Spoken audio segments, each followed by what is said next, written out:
Hello, this is a video about decision trees, and I will be covering in this video, this first video, what is a decision tree, the definition, and how does it work.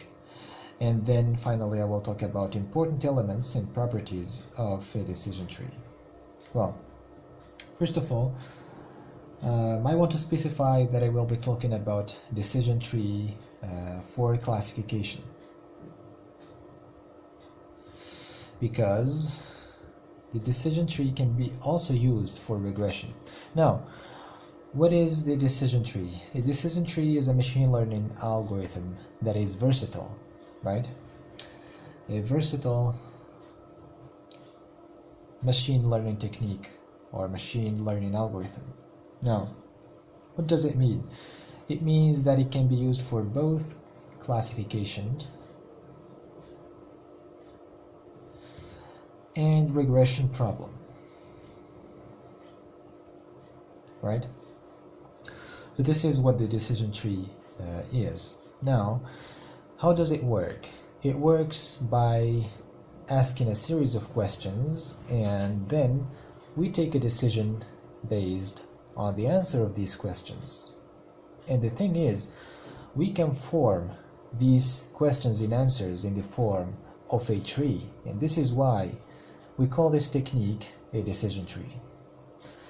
Now let me give you an example to understand how it works. Let's say that I have a bunch of lemons and strawberries. Let's say that I have, for example, 100 samples of these, and I have as a feature the color of these samples, right? So I know whether say a fruit is yellow or not. So what I will do for that to classify a given sample or a given fruit into a lemon or a strawberry is to ask a question about whether the sample or the fruit is yellow. So the first question is the sample yellow? And here I have two possible answers. The first answer is yes, and the second is obviously no.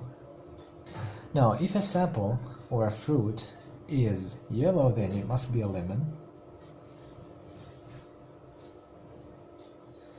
Otherwise, it's a strawberry. So this is a simple decision tree where I classified the samples or the fruits based on their color, right? So this is a question, and this is the classification that I made based on the answer, right? So now what you have to know is that this feature here is a categorical feature. That is, it has a limited number of possibilities.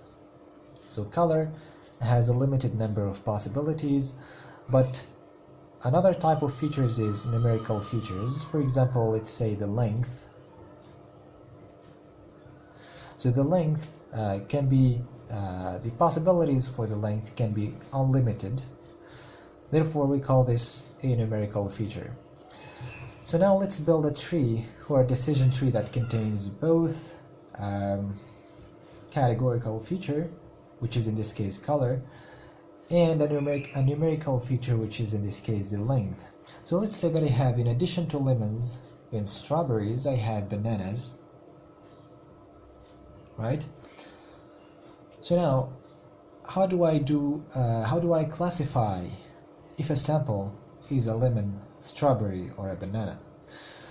So if I use this decision tree, I would get false answers. Why? Because if a sample is yellow, if the answer is yes, then it can't be necessarily a lemon. It can also be a banana, because banana has also a yellow color.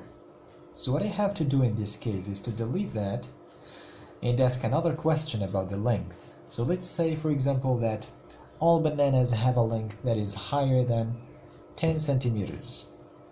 So here, instead of making a decision, I will ask another question and say, is length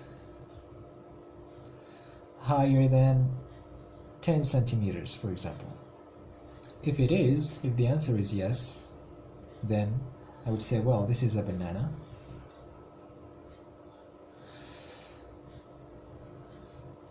Otherwise, if the answer is no, I say, well, this is a lemon. Now this is the new decision tree that contains categorical and numerical features. Now, this is basically how the decision tree works. Is really that simple. You just ask a question, a series of questions, and then you take a decision based on your answers. So in that case, our decisions are bananas, lemon, and strawberries.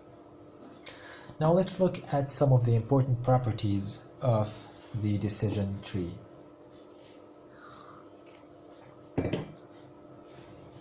Well, the first property of a decision tree is the node. So what is a node? This is a node. This is a node. This is a node. Everything that is circled here is a node. But the thing is, we have three types of nodes. The first type is the root, which is the first question. So the first question is associated with the root node, and the last node on a given path. So this is the last node on a given path. So this is the first path, this is the second path, and this is the third path. Well, this is the last node in every path, right? So this node is called a leaf node. This is a leaf node and contains my decision, right? So the leaf node always contains the class or the decision I made. And finally, I have internal node. Internal node or nodes, which is any node that is not a leaf and not a root. So in this case, the internal node is this one. Another important property is the branch. The branch or branches, and this is sometimes also known as the splitting. The splitting.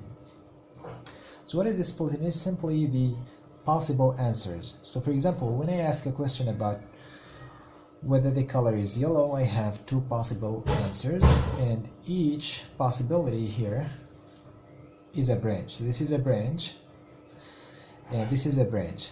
That is the possible answers. This is yes, and this is no. This is the first branch, and this is the second branch.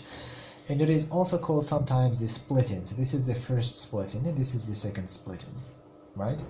So I have nodes in branch or splittings, and I also have another important property which is called it is called the depth of a decision tree. The depth. Well, what is the depth? The depth is kind of the length of a decision tree, or how big our decision tree is. But concretely, the depth is defined, I would say, as the maximum number of nodes along a given path. So, for example, on this path, this is the first path, I have 3 nodes, 1, 2, and 3. The second path, I have 3 nodes, and the third path, I have 2 nodes. So what is the maximum number of nodes on a given path? Well, it's obviously 3. So in that case, the depth is equal to 3. And these are the most important properties of a decision tree.